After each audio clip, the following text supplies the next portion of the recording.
Bonjour et bienvenue sur le podcast La Lanterne pour le 17e épisode. Nous continuons à écouter Angèle. Cet épisode sera un peu plus long que d'habitude. On sort un peu du format des 20 minutes pour la raison qu'il n'y aura pas d'épisode la semaine prochaine à cause des vacances de Noël. Mais vous retrouverez dès janvier le podcast avec un nouvel invité et le format de 20 minutes auquel vous êtes habitués.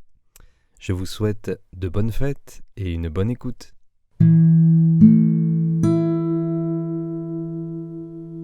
Quand tu regardes le monde, qu'est-ce qui te semblait facile avant, qui est devenu très difficile, ou au contraire qui était difficile avant, qui maintenant est beaucoup plus facile?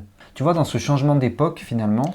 C'est-à-dire, ce qui est difficile, c'est que maintenant, il n'y a plus les contacts entre les gens. Je suis la plus vieille dans l'immeuble. Je connais des gens depuis longtemps, les Morgado, les autres. Mais il n'y en a plus beaucoup, parce que c'est des nouveaux qui sont arrivés. Et il y a des jeunes, elles me disent bonjour, elles me demandent comment ça va. Mais quand il y a eu la pandémie, personne n'est venu toquer à ma porte pour savoir si je vais bien ou si je vais pas bien. Et je pense que le monde a changé là-dessus, parce qu'avant, on s'intéressait aux voisins. On disait, tiens, mais elle n'est pas sortie, il n'est pas sorti, qu'est-ce qui se passe? On va aller toquer, on va aller voir. Et c'est pour ça que... maintenant, il y a certains drames, je ne te donnerai pas les détails, les gens meurent chez eux, mais les voisins connaissent rien, savent rien, ne demandent rien. On dirait que chacun pour soi. Et les autres, le voisinage, on s'en fiche. Et ça a changé énormément dans mon immeuble, parce qu'il n'y a plus la gardienne. Avant, il y avait la gardienne, il y avait de l'ordre et tout. Mais maintenant, le bruit, les dépôts dans la cour, il y a beaucoup de laisser-aller. Beaucoup de laisser-aller. Et moi, j'ai 92 ans et je vois qu'il y a beaucoup de choses que ça a changé, hein, chacun pour soi. Je ne sais pas si les jeunes entre eux, ils s'entraident ou ils vont les uns chez les autres taper pour voir si ça va ou quoi. Mais les vieux, on les laisse. Et pourquoi, à ton avis, ça a changé comme ça? Le monde change. Je sais pas. Tu sais pas pourquoi les jeunes, je ne sais pas, cette jeune génération, je ne sais pas, qu'est-ce qu'ils demandent à la vie, qu'est-ce qu'ils cherchent, qu'est-ce qu'ils désirent, je sais pas. Et il paraît que même dans le travail, ça a changé. Hein. De mon temps, à la banque, on s'entraidait. Une qui était absente, l'autre pouvait faire avancer le travail. Puis de toute façon, on avait des chefs comme ça, mais il fallait que ça roule. Moi, je me trouvais seule au mois d'août parce que les 3 autres secrétaires, moi j'étais la seule qui restait, on était à 4, les 3 autres prenaient toujours le mois d'août. Moi, le mois d'août ne m'intéressait pas, je partais toujours en septembre. Et on me donnait 2 intérimaires, une fille et un garçon. Quelquefois, j'en avais qu'une, mais ça devait tourner, ça devait marcher. Et je regrette pas ma vie de travail au bureau. J'étais très, très, très bien, très heureuse. Et quand tu vois dehors les gens vivre, les gens dans la rue qui marchent, qui font leurs choses, etc. Quand tu vois dehors les gens qui vivent, c'est quoi pour toi la différence principale entre l'époque d'avant et l'époque actuelle? Mais ça s'est dégénéré. Il y a plus de... Comment qu'on appelle ça? Oh, je cherche le mot. Ça s'est dégénéré, c'est-à-dire on devrait plus s'occuper de tous ces gens qui traînent. Comment qu'on appelle? La discipline s'est perdue.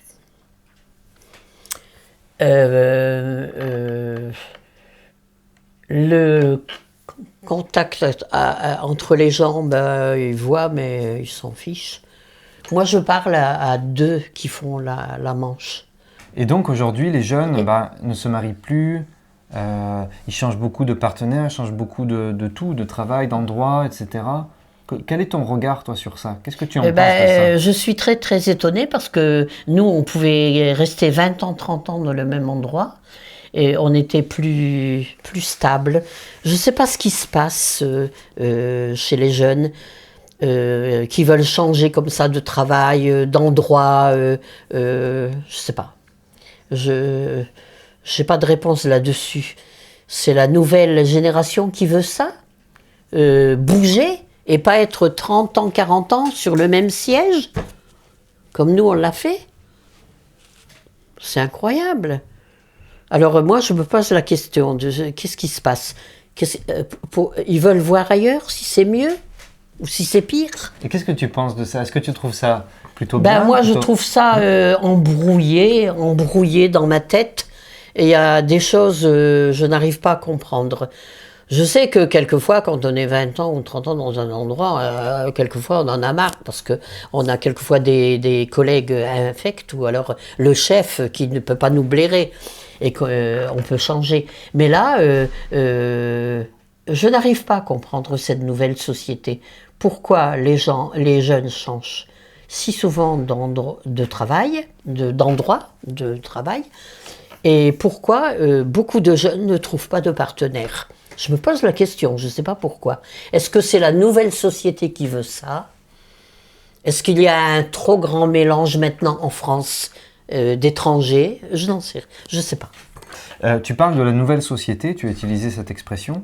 La nouvelle société dont tu parles, c'est aussi une société, aujourd'hui on dit numérique ou connectée. Ça veut dire que les gens, tu le vois dans la rue, ils ont la tête dans le smartphone, ils passent leur journée... Le portable, quelquefois je tousse. Parce qu'ils rentrent dans moi, parce qu'ils sont là. Et alors, qu'est-ce que tu penses de ça? Toi, ça doit être... Je pense que c'est arrivé très très vite, et moi je suis contre tout ça. Parce que c'est trop. Les trucs dans les oreilles, bonjour, ils répondent pas, ils n'entendent pas. Et c'est incroyable. Et moi je n'y peux rien, c'est le progrès. Mais moi, je trouve que ça a été trop rapide d'une société à l'autre. Moi, je sais me servir d'un ordinateur, j'ai travaillé à la banque, mais moi, je ne veux pas Internet chez moi. Et puis alors après, tous ces écrans-là sur Internet, on donne un tort à des très jeunes qui se, on peut pas dire se prostituent, mais qui se font attraper avec des belles phrases quand on leur envoie et tout. Et il y a des drames même, il y a des drames qui se font. Avant, la vie on n'avait pas tous ces engins-là, et pour moi, elle était plus saine. Là, c'est terminé. Tout, n'importe quoi. Aujourd'hui, tu as 92 ans. J'aurais aimé partir avant. Tu trouves que la vie, c'est long? Oui. La vie, c'est long et j'aurais aimé partir avant le virus, quoi. Et comment tu vois la mort? Comment tu imagines ça, toi? C'est une délivrance. Mais on ne réalise pas parce qu'on n'est plus là. Et je crois que quand quelqu'un est très mal, c'est bien quand la mort arrive. Parce que c'est pas la peine de continuer comme ça, de souffrir. Et je ne comprends pas qu'ils font tout pour maintenir des petits vieux, des petites vieilles. Et là, il va y avoir peut-être en France la loi fin de vie. Quelle est ta croyance sur la vie après la mort? C'est-à-dire, est-ce que tu crois qu'il y a une vie après la mort? Est-ce que tu crois qu'il n'y en a pas? Est-ce que tu crois qu'il y a le corps, il y a l'âme? Est-ce que tu crois que ce sont deux choses séparées?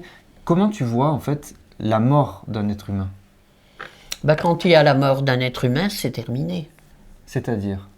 C'est-à-dire tout est fini. Et qu'est-ce que tu avais dit la mort est Je disais la séparation du corps et de l'âme, par exemple. Ah oui. La vie après la mort. Oui, bah, le corps est parti, l'âme aussi. L'âme est montée là-haut, Montée si là-haut, l'on veut. ça- Si l'on veut, si on est croyant. Et toi, qu'est-ce que tu penses de ça? Tu sais, les croyances, c'est les croyances. Hein. Il y a toutes les croyances sur la terre, alors quand on est croyant, on est croyant. Et quand tu vas mourir, tu penses que ton âme partira quelque part? Non, je crois pas. Non, je crois pas à ces choses-là.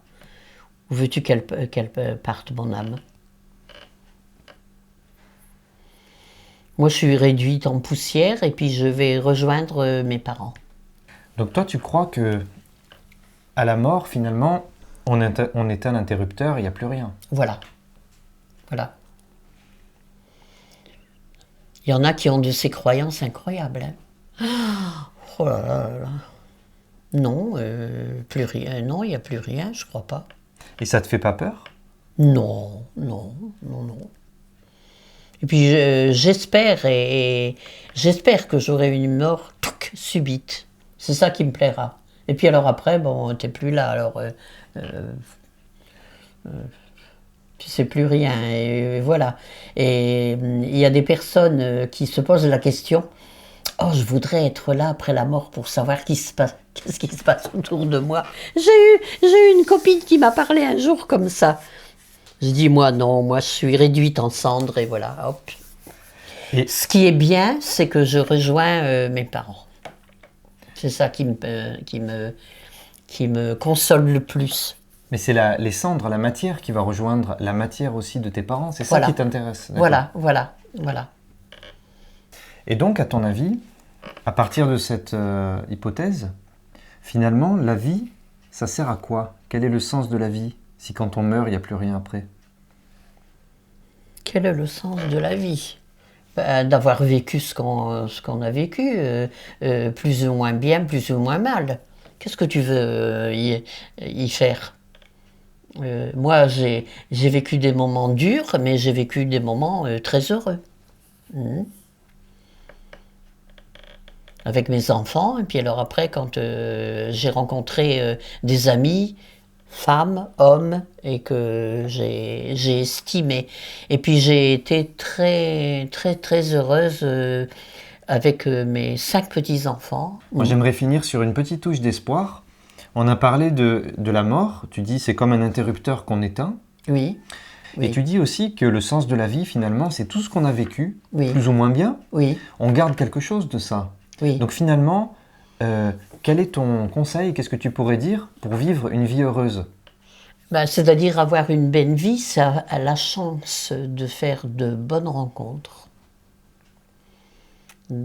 Quelquefois on en fait, quelquefois on n'en fait pas. Et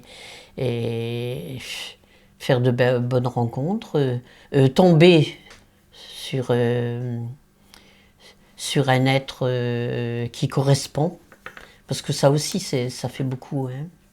C'est-à-dire que c'est difficile de donner des conseils, parce que le bonheur, c'est déjà presque dans toi. Parce que tu dois réfléchir ce que tu aimes, ce que tu désires. On a plein de désirs, mais là, c'est difficile. Et puis, comment dirais-je, et être à l'aise dans certains endroits et avec certaines personnes. Et puis, les rencontres, ça fait beaucoup, mais il faut vraiment faire les bonnes rencontres.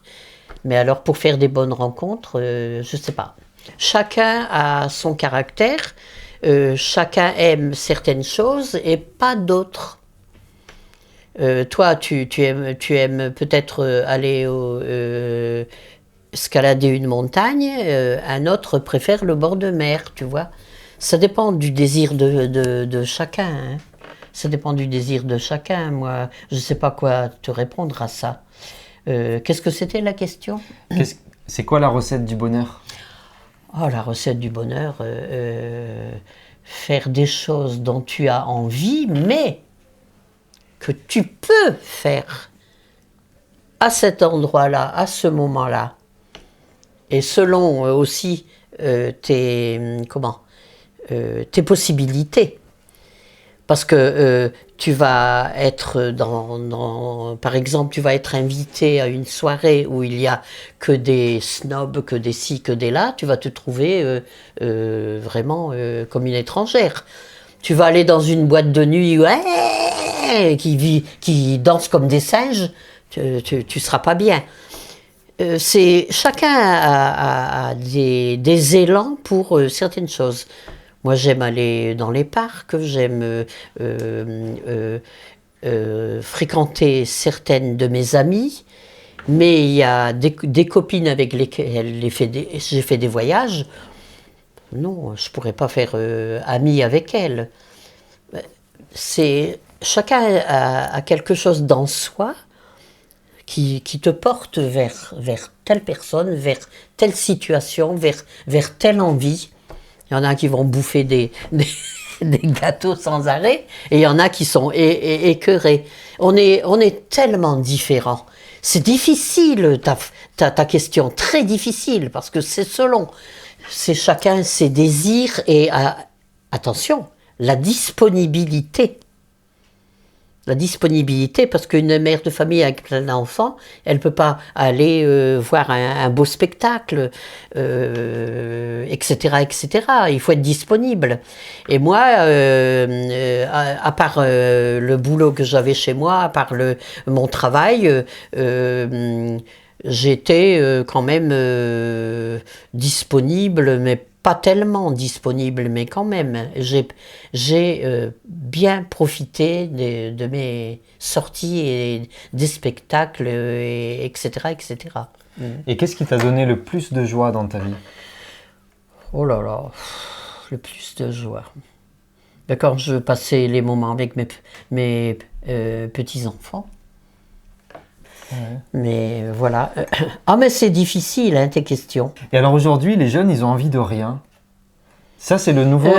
Ah oui, oui. Là, c'est une grande différence. Nous, on avait des envies et on avait des espoirs.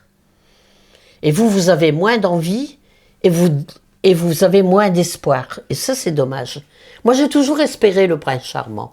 Bon, je l'ai eu. Mais enfin, il était... narcissique. Narcissique. Moi. Un narcisse qui se regarde dans l'eau avec son reflet. Il n'y a que... Hein, c'est beau, tu connais la légende. Et comment on fait pour retrouver justement cette envie, ces rêves, ces désirs? C'est dans toi. C'est dans toi, et heureusement que je suis encore en vie, heureusement que j'aime encore lire, j'aime encore sortir, j'aime encore voir des spectacles, mais très près de chez moi, très près. Hein. Je ne vais pas plus loin que la place du Tertre, par exemple. Qu'est-ce que c'était ta question? Comment... tu dis, c'est une grande différence qu'avant on avait vraiment des désirs, des envies. Tu disais, toi, tu as toujours eu rêvé, avoir des... Ah, et qu'aujourd'hui, oui, moi je te dis, aujourd'hui, les jeunes sont déprimés, ils veulent plus rien, etc. Et je te dis, comment, qu'est-ce qu'on peut dire à ces jeunes pour qu'ils retrouvent une envie de vivre, un désir de quelque chose? C'est-à-dire qu'il faut qu'ils reprennent la vie plus sainement. C'est-à-dire, regarder que les petites choses, c'est quelque chose. Et eux, ils veulent des choses immenses, tout de suite, l'homme qu'il faut, gna gna gna. Mais il faut, comme j'ai pensé un jour, escalader une montagne. Et c'est très dur d'arriver au sommet. Et c'est petit à petit. Et je ne sais pas ce que les jeunes aujourd'hui désirent. Mais il y a des belles choses dans la vie, pourtant. Il y a des belles choses. Il y a le travail, il y a les sorties, on mange ce qu'il faut. Moi, je ne comprends pas ces jeunes. Qu'est-ce qu'ils veulent, qu'est-ce qu'ils désirent? Je ne comprends pas. Et ils ne désirent plus rien, justement. Alors là, c'est triste. Parce que s'ils stagnent, et ma petite vie d'abord, et je mange, je sors, et puis je m'en fiche des autres. Non, c'est pas ça la vie. C'est pas ça, c'est essayer de comprendre qu'il y a d'autres choses à faire. Alors je sais pas. Ça serait quoi ces autres choses à faire? Ah, ben je n'en sais rien. Ils devraient un peu réfléchir comment vivaient leurs parents, leurs grands-parents. Et comme je te disais, s'intéresser aux petites choses, parce qu'eux, ils veulent tout de suite la maison, ils veulent tout de suite l'homme parfait. Ah ben non, non, non, non, non. Et c'est ça, escalader petit à petit la montagne pour arriver au sommet. Mais là, ils ne savent pas escalader cette montagne pour arriver au sommet. Et je sais pas, il y a des jeunes, je ne les comprends pas. Je ne comprends pas. Aujourd'hui, tout évolue. C'est une vie de consommation, hein, que ça soit pour les fringues, pour la nourriture, pour ci, pour là. Et puis alors, il y a quelque chose qui se passe, et j'espère qu'il y a des jeunes qui en ont confiance, le gaspillage. Il y en a, mais peu. Alors, au lieu de s'embêter, aller dans les boîtes de nuit et faire les trucs entre copains, eh bien, je sais pas, il y a autre chose à faire, il y a autre chose à trouver comme passe-temps. Moi, je n'en sais rien, hein. Qu'est-ce qu'il faut faire? Et puis alors, c'est pas drôle parce que tout change et tout change, l'atmosphère, la bouffe, la politique, tout ça, ça évolue. Alors je ne sais pas si depuis à peu près une dizaine d'années, tout ça, ça a grimpé très vite. Je ne sais pas si c'est 10 ans ou 15 ans ou 20 ans, quand tu prends tes années en arrière. Moi, j'ai pas connu ça. Moi, je travaillais, j'avais une vie saine. Et puis même quand on allait manger ou prendre un verre, c'était pas comment dirais-je comment dirais-je les l'ivrognerie, la beuvrerie la beuverie, ouais. Ou alors la comment dirais-je il y en a beaucoup qui fument aussi. Et les gens là-bas, ils sont embêtés. Il y a des gens malheureux. Et moi, j'ai une copine qui vient faire les courses rue du Poteau, là, près de chez moi. Et elle travaille, elle habite Porte de la Chapelle. Et j'ai dit, Marie-Lou, pourquoi tu viens là? Elle dit, là-bas, il n'y a plus de boutique française. Alors, je viens ici à Monoprix. Et puis, elle dit Porte de la Chapelle, avec... il y a les gens qui viennent au secours populaire, comment ça s'appelle, à la salle paroissiale pour avoir des denrées. En plus, elle regarde la date. Je suis heureuse. Date de consommation jusqu'où? Annulé. Ça va être annulé. Moi, je suis heureuse. Moi, je mange des yaourts, 4 jours après, je suis toujours vivante. Et elles ont des aliments gratuits. Alors elles prennent les paquets et elles regardent la date. Je dis punaise.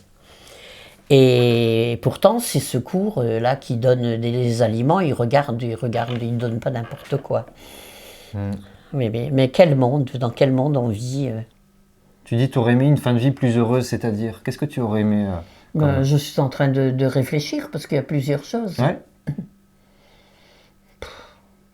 Dans les grandes lignes, hein, quelle fin de vie tu aurais aimé j'aurais aimé une maison avec un petit jardin, vivre pas dans un petit village où il n'y a rien, quoique il y en a qui ont tout dans leur village. Bon.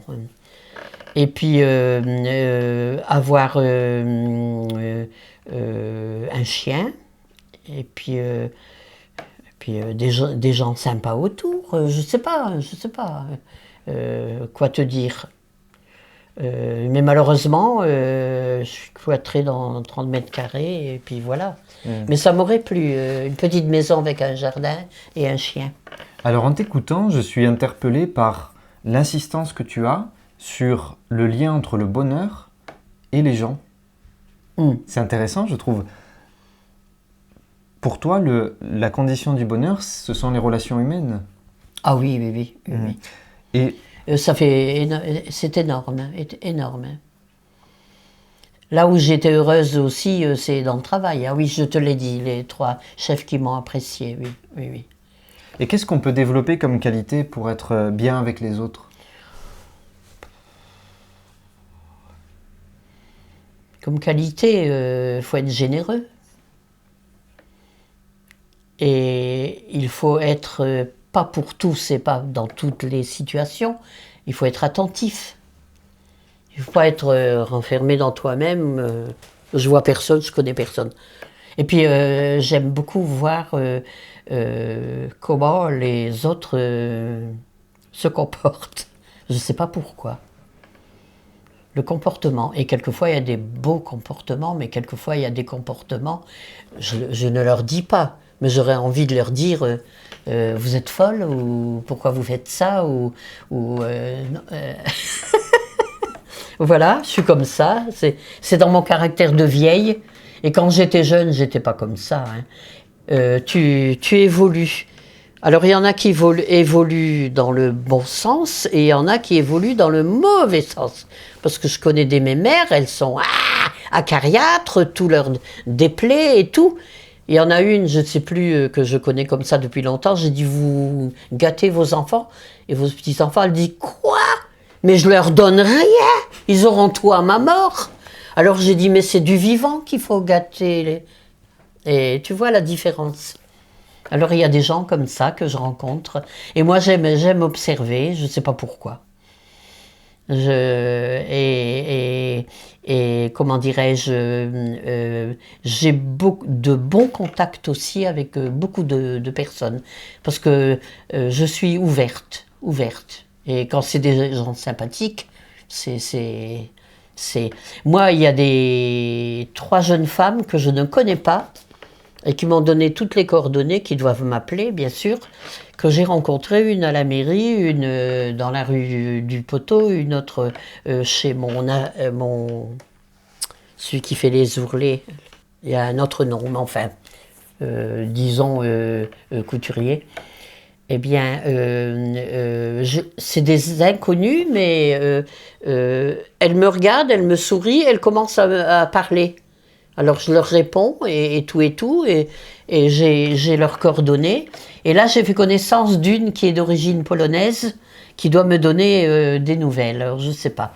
Et elle était chez celui qui fait des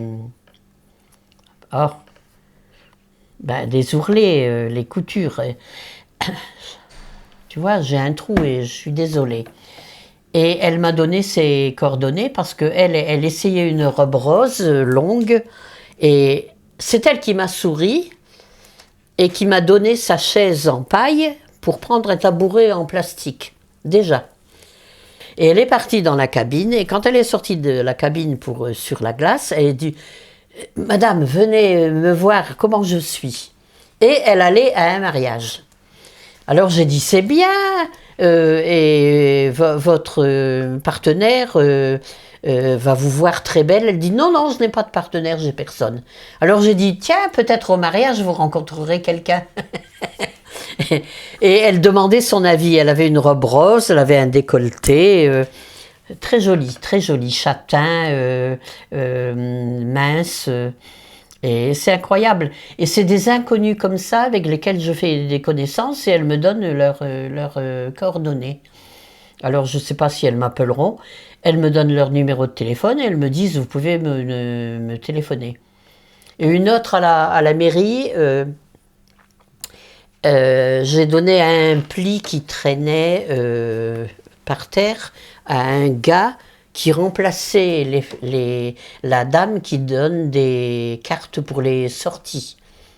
Là, je vais avoir un spectacle de flamenco à la banque. J'ai été demander la carte. Et cet homme-là, comme il y avait les piqûres à ce moment-là, il était dans le hall en bas, sur une grande table, et je lui donne une lettre qui était par terre. Il y avait... c'est une lettre cachetée. Alors il prend et il dit « De quoi vous vous occupez ?» Et il prend et il déchire et il met dans la corbeille. Et il y avait une grande dame à côté de moi. Elle dit « Dis donc, Qu'est-ce qui lui prend, comment il vous a parlé, et tout. Et on a parlé. Cette dame-là, elle travaille au musée du Louvre. Et elle me dit, vous êtes intéressé par une entrée au musée? J'ai dit, ben moi, je peux plus aller si loin, mais j'ai ma fille en banlieue qui serait peut-être intéressée, et il y a ma fille et son mari. Elle m'a donné 2 places pour le musée du Louvre.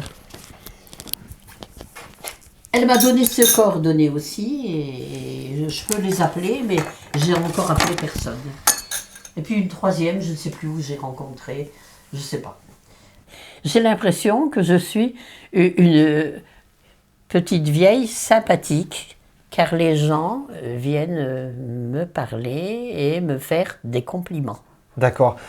Mamie, juste Oui. le petit mot de la fin. Est-ce que tu voudrais dire quelque chose, juste pour terminer? Peut-être une conclusion, une phrase, quelque chose? Ben, la vie était plus ou moins belle pour moi, avec des hauts et des bas. Et là, je viens à la fin de la vie heureuse, parce que je suis quand même... j'ai quand même des contacts avec mes 2 filles, mes petits-enfants. Que dire d'autre? Ça va, c'est pas merveilleux quand on vieillit. À mon âge, 92 ans, c'est pas merveilleux parce que on peut pas aller partout, on peut pas tout faire, mais déjà on a cette richesse en nous parce que il y a encore des distractions que je peux me permettre. Voilà. Et surtout la lecture. Sortir, quel bonheur, mon Dieu.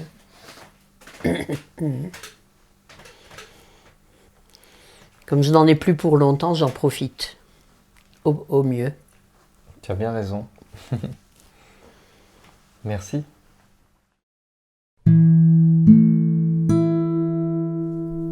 Merci d'avoir pris le temps d'écouter cet épisode du podcast La Lanterne. N'hésitez pas à revenir la semaine prochaine pour un autre épisode et aussi à partager celui-ci. Merci.